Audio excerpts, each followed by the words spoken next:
ngaphandle kwami.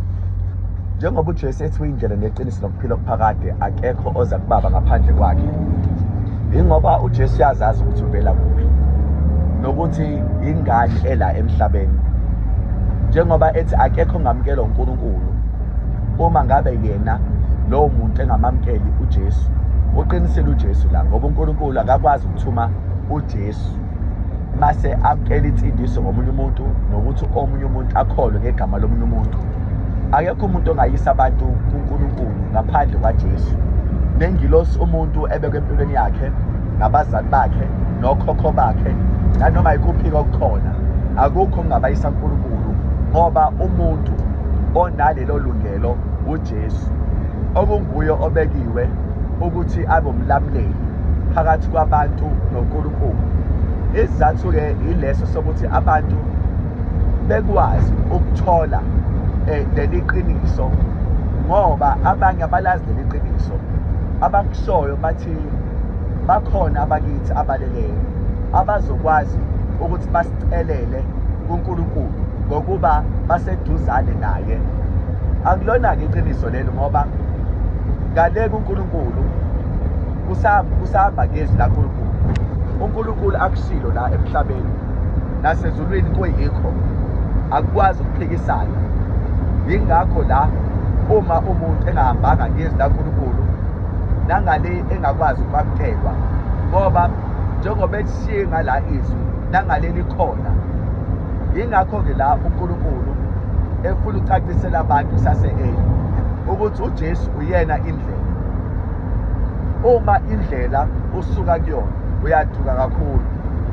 Uma iqiniso ungalazi ufana nomuntu ongenamehlo ongaboni. Lokho kuyakukhokhela ngoba ungazi uyakukhokhela. Baningi abantu abafike beqinele uma bebona ungazi mase ujula kakhulu obishini. Ngale nkathi kodwa-ke unalo ulwazi ufana nomuntu okhanyiselwe, ngoba nawe kubalula ukukhanyisela abanye. Uma sibheka la incwadi ikhuluma ngokuphila okuphakade, uNkulunkulu-ke ongathembisa abantu ukuphila okuphakade, kodwa hayi umuntu ophila emhlabeni, ngoba naye ukuma kwakhe nokuwa kwakhe kulele kuNkulunkulu. Iningi labantu njengoba lila emhlabeni alimiswanga yidingo zenyama kuphela. Yingakho uJesu aphendula uSathane athi akusikwa kuphela esisuthisa umuntu, kepha amazwi onke avela kuNkulunkulu ayamsuthisa umuntu.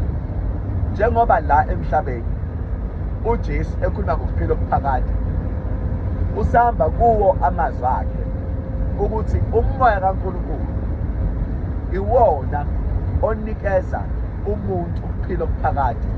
Siyakwazi lokho ngoba inyama iyangcwatshwa la, kodwa umoya uwo odla ifa lengunaphakade. Njengoba umoya kuwuwo owudla ifa lengunaphakade, inyama ayinaki ukuphawula kulokho ngoba iyabola. Okubolayo uzodliwa umhlabathi, kodwa-ke base kuthi umphefumulo womuntu uhambe uyobhekana nomenzi wawo. Yingakho la uJesu ekhuluma ngokuphila okuphakade akakhulumi ngale mpilo kuphela, uyasitshela ukuthi khona enye impilo ekhona. Impilo yakamoya inkulu idlula eyenyama. Yingakho umuntu ophila emhlabeni kumele amathemba akhe kuloku kuphila angawabeki, ngoba uma ewabeka kuloku kuphila amathemba akhe ngeke akwazi ukuthola okungcono kakhulu. Yingakho la kubalulekile ukuthi umuntu afune izinto zengunaphakade, ngoba naye uzoba nengunaphakade enkulunkulu. uJesu ukhuluma ngento ebalulekile ukuthi ngiyindlela neqiniso nokuphila okuphakade. Umuntu methi uyindlela uqonda ukuthi umsunguli, uyi-founder, unamandla aphelele kuloko asuke ekhuluma ngakho. uJesu la uyazivezela ngamazwi acacile ukuthi uyena, akekho omunye. Sengiyakhulekayo Baba, egameni likaJesu siyabonga ngezwi lakho uNkulunkulu. Sihlambulule ezonweni zethu, usenze sibe basha emoyeni wengqondo yethu. Busisa igama lakho Nkosi, nathi sakubusisa, siyaphakamisa ngoKristu Jesu inkosi. Amen. Inkosi ibusise.